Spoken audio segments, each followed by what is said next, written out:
Pencegahan bisa jadi solusi pemberantasan korupsi yang paling efektif. Karena menurut Undang-Undang Nomor 30 Tahun 2002 tentang KPK, tidak hanya melakukan penindakan, tetapi juga pencegahan. Pencegahan dapat dilakukan dengan melakukan supervisi terhadap proyek-proyek strategis dan pengawasan terhadap penggunaan keuangan negara yang langsung dilakukan oleh KPK.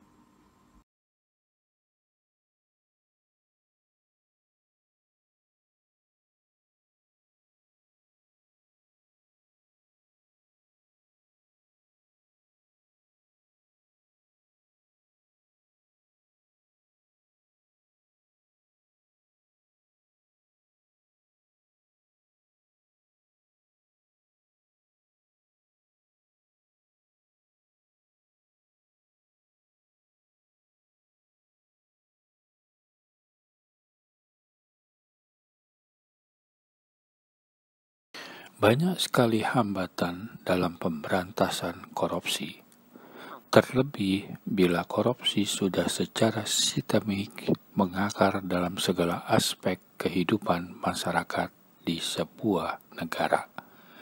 Beragam cara dicoba, namun praktek korupsi tetap subur dan berkembang baik dari segi kuantitas maupun kualitasnya. Tidak ada satu konsep tunggal yang dapat menjawab bagaimana korupsi harus dicegah dan diberantas. Semua cara, strategi, dan upaya harus dilakukan.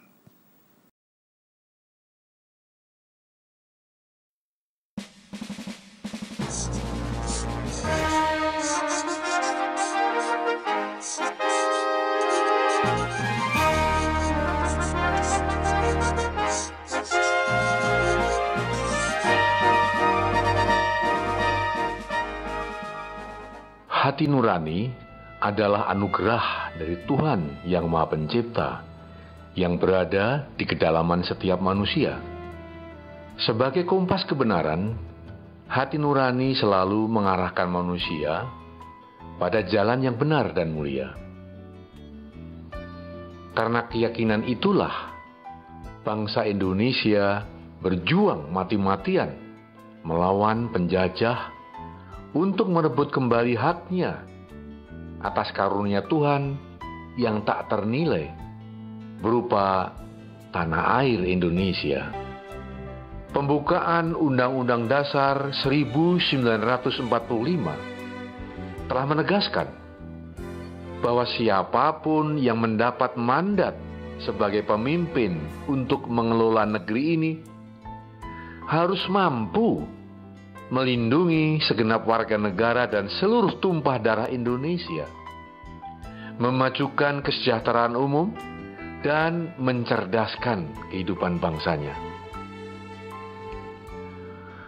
Namun, patut disayangkan, ternyata tidak semua pemimpin yang mendapat tugas yang sangat mulia dan terhormat itu dapat menjalankan tugas dengan sebaik-baiknya.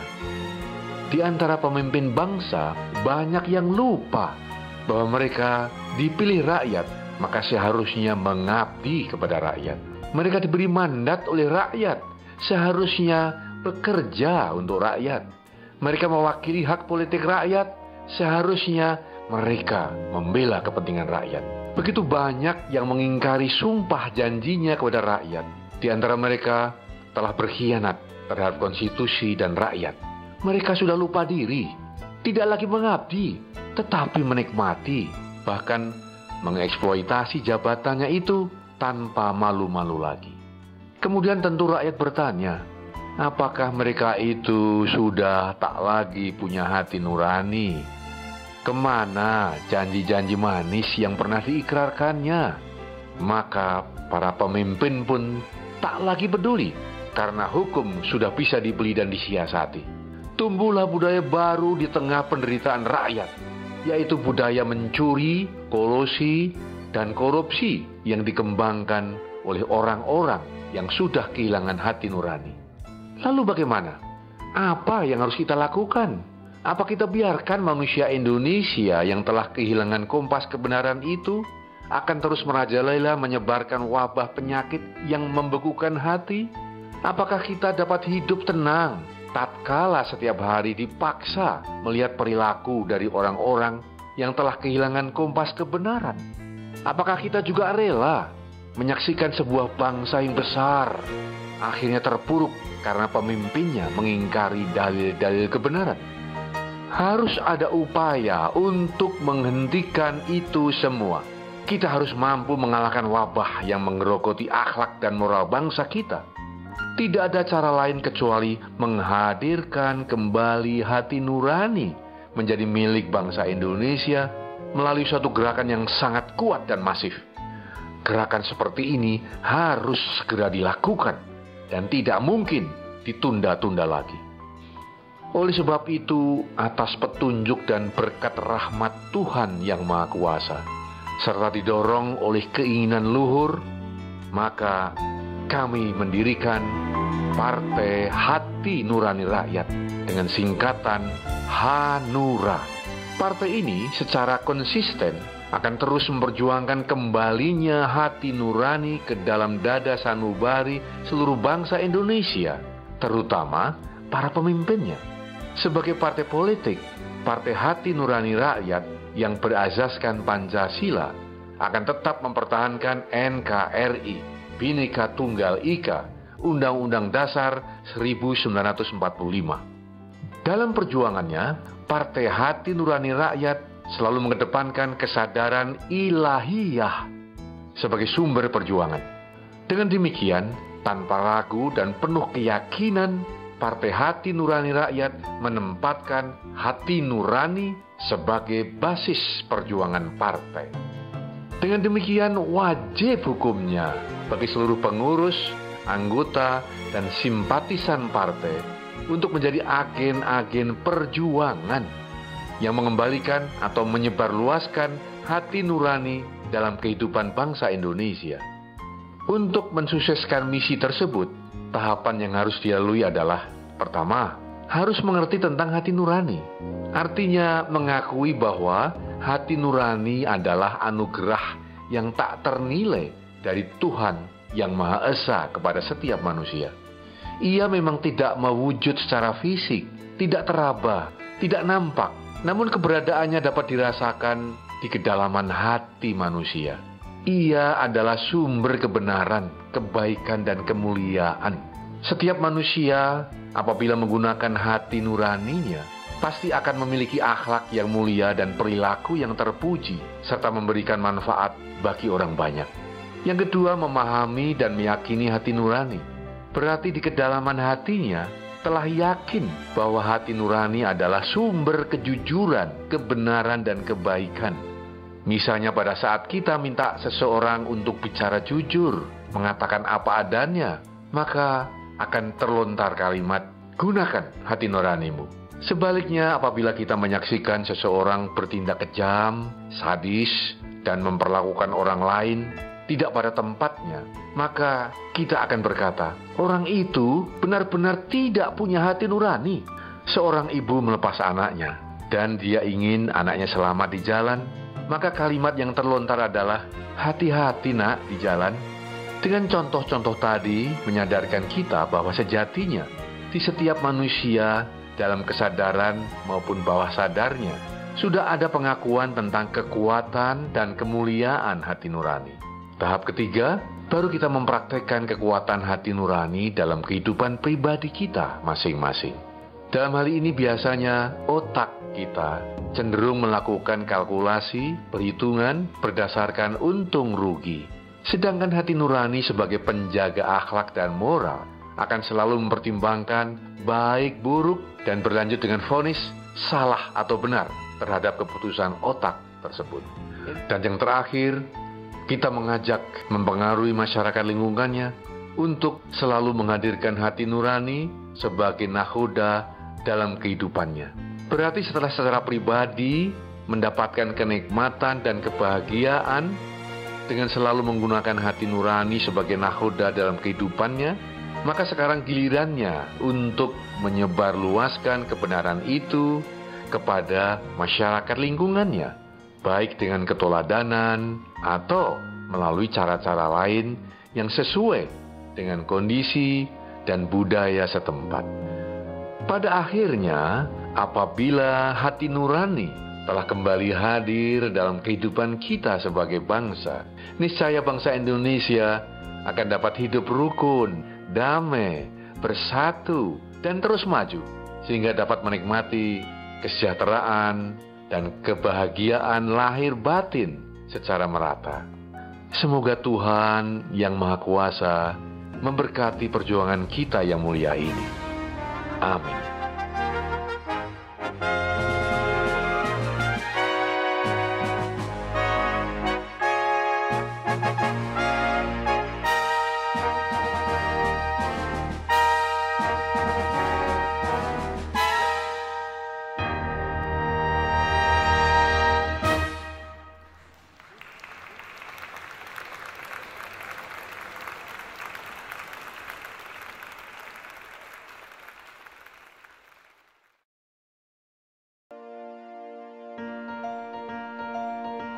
KPK atau Komisi Pemberantasan Korupsi menangkap puluhan koruptor dan telah dijebloskan ke bui.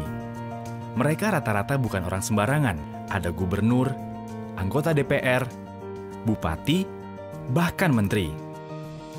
Dalam menindak korupsi, KPK fokus pada apa yang disebut big fish, pelaku korupsi kelas kakap, tindak korupsi yang merugikan negara dalam jumlah tak terkira, atau dampaknya sangat menyengsarakan masyarakat. Terhadap semua itu, KPK tak pandang bulu. Begitu terendus, semua akan ditindak tegas hingga tuntas. Kemanapun koruptor bersembunyi, akan terus dilacak dan dikejar. KPK tidak pernah main-main.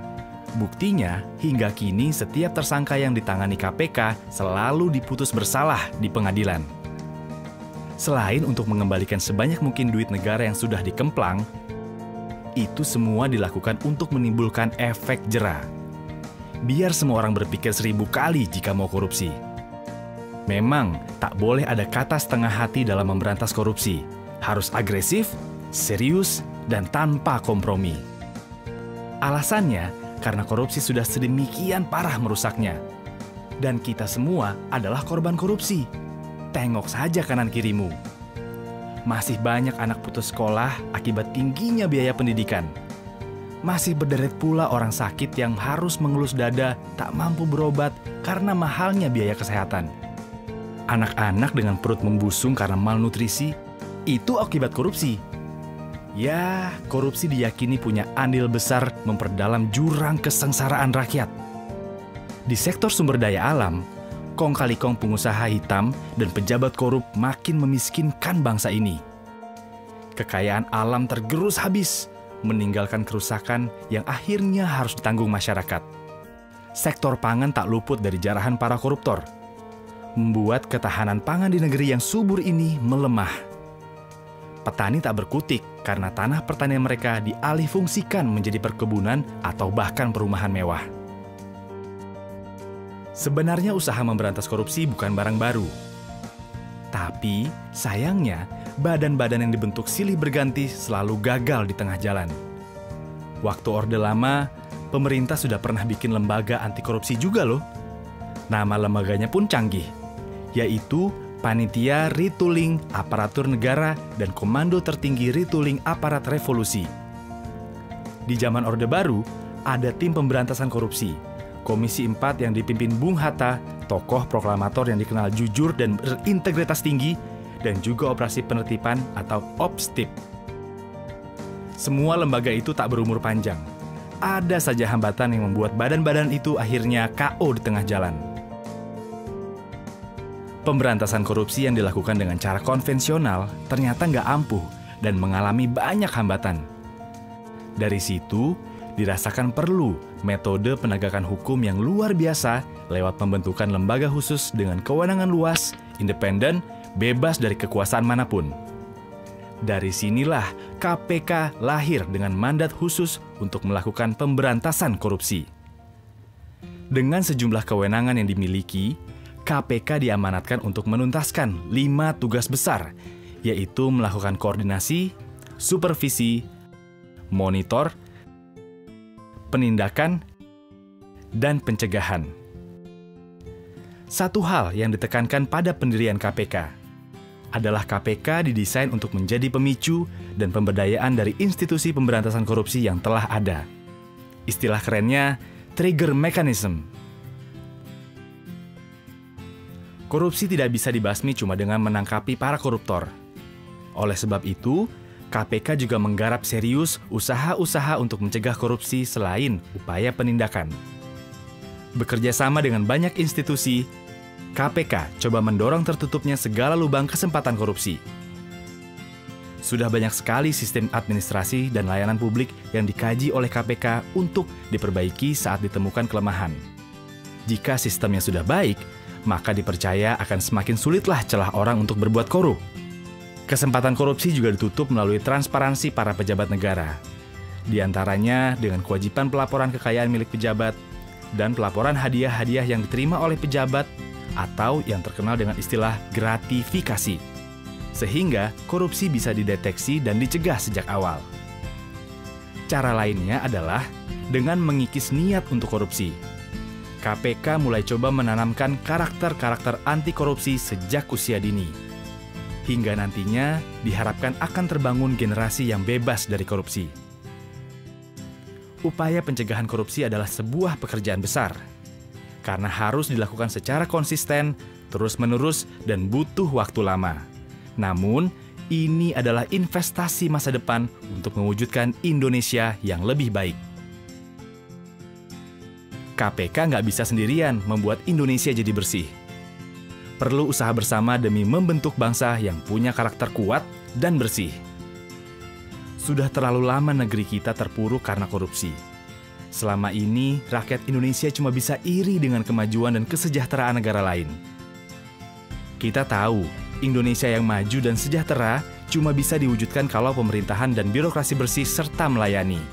Tapi, masyarakat juga tak boleh membiarkan perilaku korup terjadi di sekitarnya. Dengan semangat anti korupsi dan kerja keras seluruh lapisan masyarakat bersama KPK, harapan itu masih ada. Ayo membangun Indonesia yang bersih dari korupsi, yang maju sejahtera bersama KPK.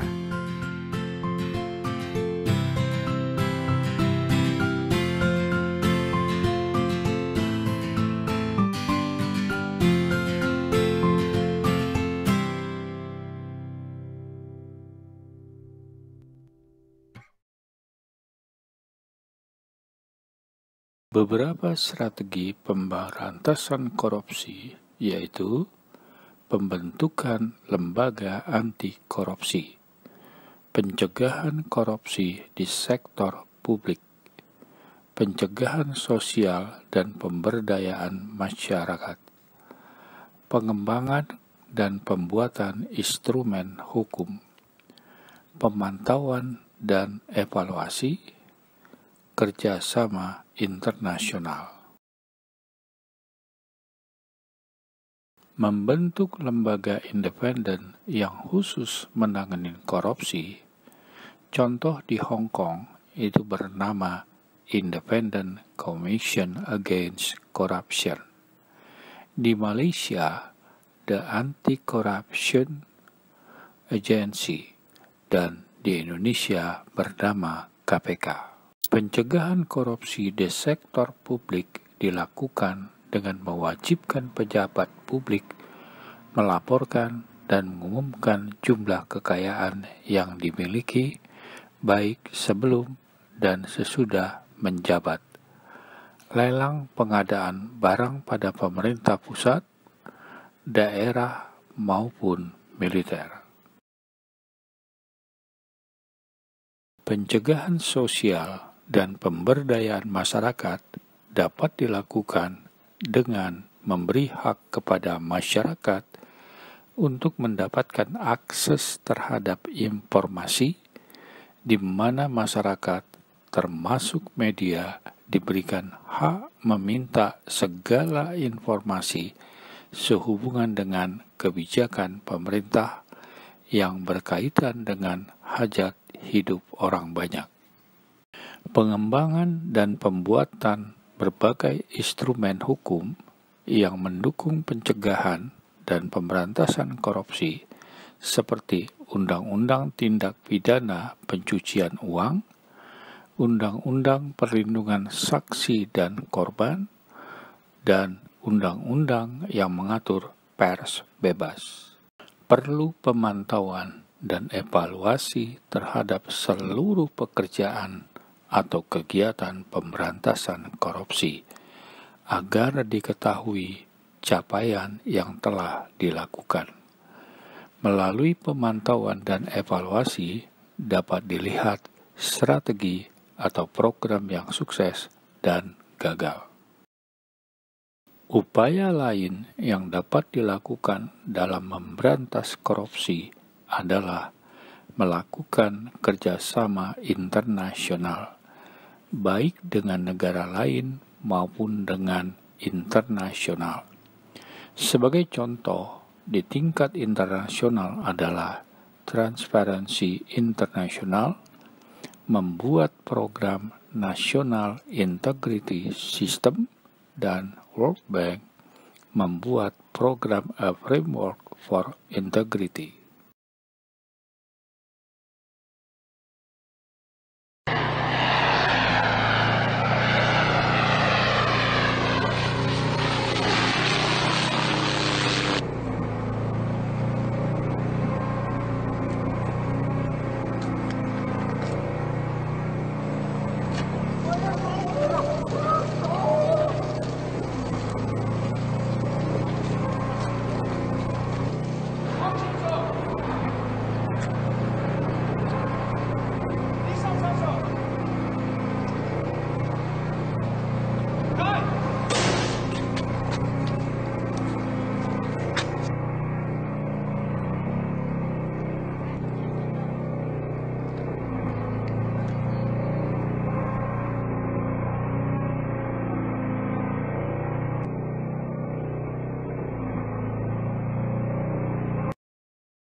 by Judge Rebecca Dallet, who gave him life without parole, sparking the outburst.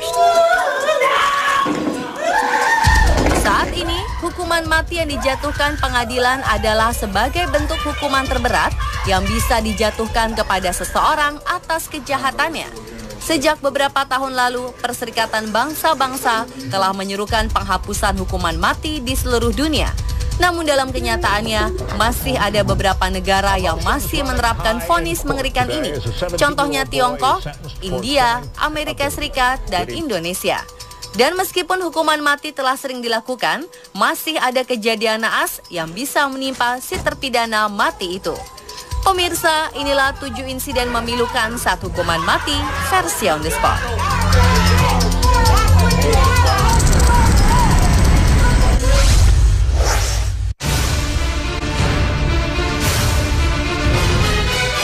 Penggunaan suntikan maut dalam pelaksanaan eksekusi hukuman mati kerap kali menimbulkan perdebatan. Beberapa kalangan mempertanyakan efektivitas suntikan maut setelah seorang terpidana mati di Alabama harus menjalani eksekusi yang sangat menyakitkan.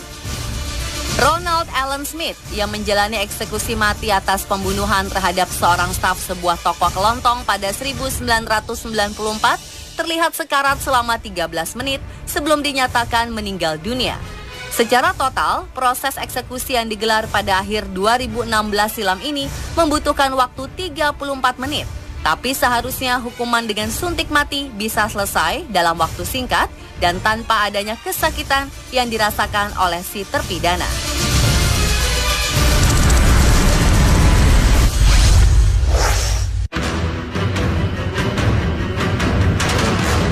Di penjara Columbus, negara bagian Ohio, eksekusi suntikan maut dengan menggunakan kombinasi bahan-bahan kimia yang belum pernah dicobakan pada manusia memicu protes keras di Amerika Serikat. Terhukum Dennis McGuire tampak tersengal-sengal dan kesakitan selama 26 menit sebelum akhirnya dinyatakan meninggal.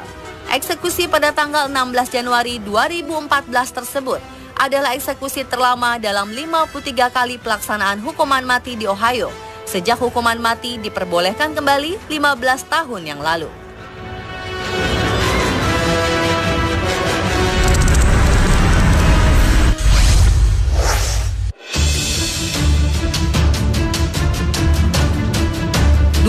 Juli 2014, seorang terpidana mati bernama Joseph Rudolph Wood di Amerika Serikat sekarat selama hampir 2 jam saat sedang menjalani eksekusi mati. Sang terpidana yang dieksekusi menggunakan metode suntik mati sebelumnya tampak kesulitan bernafas selama lebih dari 1 jam di kamar eksekusi. Pengacara Wood mengajukan permohonan untuk menunda eksekusi darurat namun ditolak. Sang pengacara mengatakan bahwa pembiaran yang dilakukan selama eksekusi berlangsung merupakan pelanggaran atas hak narapidana untuk mati tanpa kekejaman. Eksekusi seharusnya berlangsung singkat dan maksimal memakan waktu hanya 10 menit. Tetapi Wood terengah-engah lebih dari 600 kali dan terlihat sangat kesakitan sebelum akhirnya meninggal.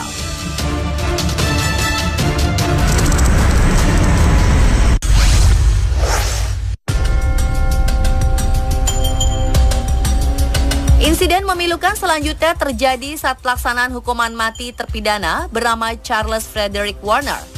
Charles dihukum mati karena melakukan pemerkosaan dan pembunuhan anak. Pada 2015, eksekutor yang bertanggung jawab salah menggunakan obat saat mengeksekusi Warner dengan suntikan mati. Mereka seharusnya menggunakan potasium klorida untuk menghentikan jantung. Namun ternyata isi suntikan itu adalah potasium asetat yang merupakan bahan untuk pengawetan jenazah, mumifikasi, dan pembalseman. Akhirnya butuh waktu setidaknya 18 menit dan kesakitan yang luar biasa sebelum akhirnya Charles Warner tewas.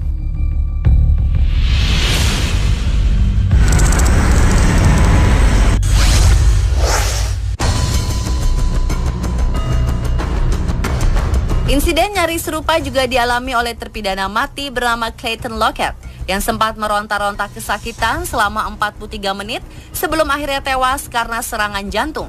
Eksekusi suntik mati tersebut dinilai gagal setelah eksekutor merobek nadi Lockett saat pelaksanaan suntikan mati. Pria berusia 38 tahun ini mendapat suntikan pada bagian selangkangan saat mulainya pemompaan campuran 3 zat pembunuh ke dalam tubuhnya. Namun nadinya kemudian meletus sehingga terhukum mengerang dan menggeliat selama 15 menit. Setelah mulainya hukuman, petugas terpaksa menghentikan proses itu, tapi terhukum kemudian meninggal 43 menit setelah mulainya eksekusi.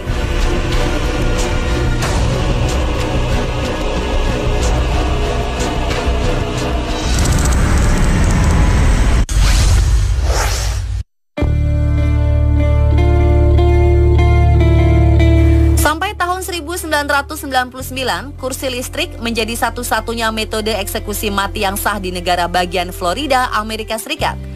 Namun pada medio tahun 1990 sampai 1997, di negara bagian ini terjadi 3 insiden yang memilukan saat hukuman mati kepada terpidana Jesse Joseph Tavero di tahun 1990, Pedro Medina di tahun 1997, dan Alan Lee Davis di tahun 1999. Saat eksekusi, ketiga orang ini mengalami eksekusi mati yang gagal atau disebut botched execution, di mana kepala terpidana mati itu terbakar pada saat dialiri dengan kursi listrik.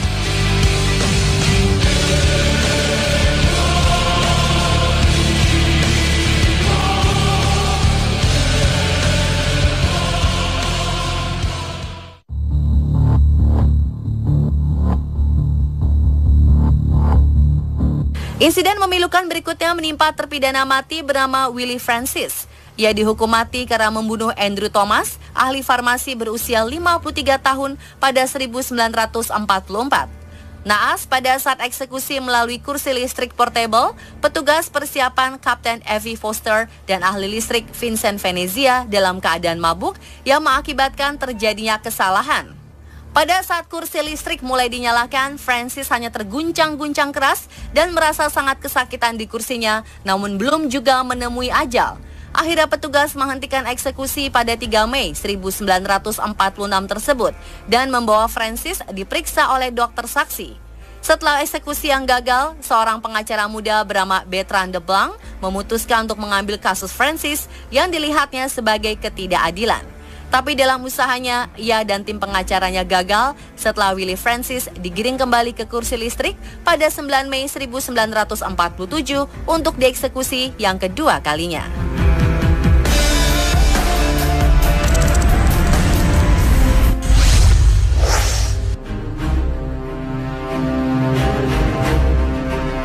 Selanjutnya adalah hukuman mati yang dijatuhkan kepada Eva Dagan.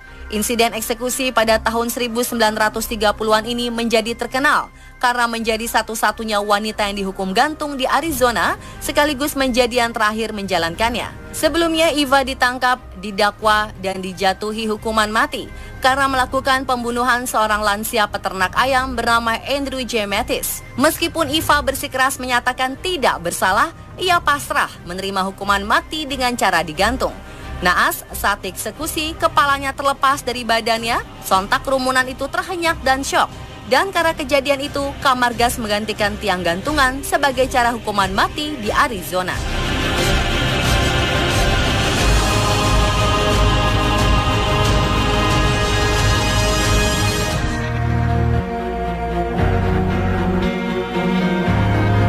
Eksekusi terhadap pembunuh bernama Wallace Wilkerson di Utah menjadi pemberitaan pada tahun 1897 saat tembakan sekelompok eksekutor yang melakukan penembakan kepada terhukum mati meleset yang mengakibatkan prosesnya menjadi berkepanjangan. Pada hari pelaksanaan, Wilkerson didudukan di atas kursi di pojok halaman penjara sekitar 9 meter dari para penembak jitu. Saat akan dieksekusi, ia memang menolak ditutup matanya. Namun hal itulah yang membuat insiden memilukan ini terjadi. Di dada Wilkerson, tepatnya di atas bagian jantung, dipasang kertas bidik berukuran 7,5 cm. Namun ketika Algojo berteriak, bidik jantungnya. Tanpa sadar, Wilkerson mengangkat bahunya yang menyebabkan kertas bidiknya ikut terangkat sehingga hujaman peluru yang datang pun meleset dan hanya menjatuhkannya namun tidak menewaskan secara langsung. Ia sekarat berlumuran darah selama 27 menit sebelum akhirnya dinyatakan tewas. Dan pemirsa, itulah 7 insiden memilukan saat hukuman mati.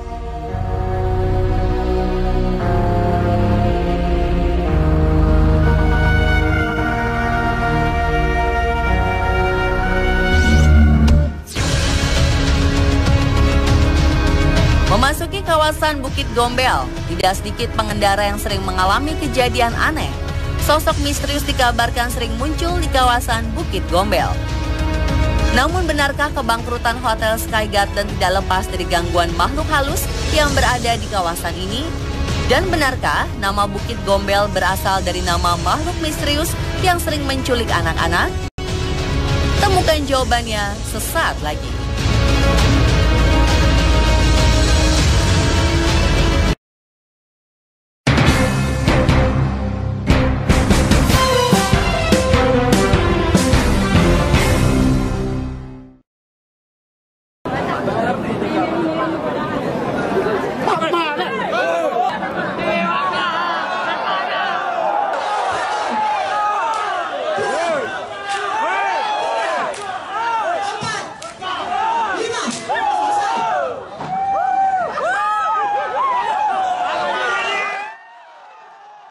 Sembilan terpidana maisir di Banda Aceh menjalani hukuman cambuk di halaman masjid yang disaksikan ribuan warga Banda Aceh.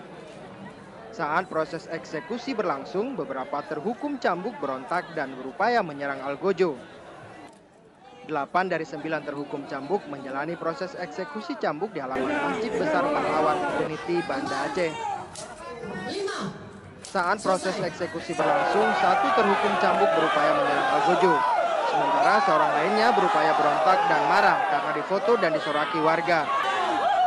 Para penjudi ini ditangkap aparat kepolisian Resort Kota Banda Aceh pada bulan Juli lalu karena kedapatan bermain kartu domino. Oleh Hakim Mahkamah Syariah Kota Banda Aceh, mereka dijatuhi hukuman masing-masing 8 kali cambukan. Para terpidana masing-masing menjalani 5 kali cambukan setelah dipotong masa tahanan. Dari 9 warga yang ikut dicambuk, seorang diantaranya gagal menjalani eksekusi karena sakit. Dari Banda Aceh, Taufik Lana, Hendra Saputra melaporkan untuk Aceh Video.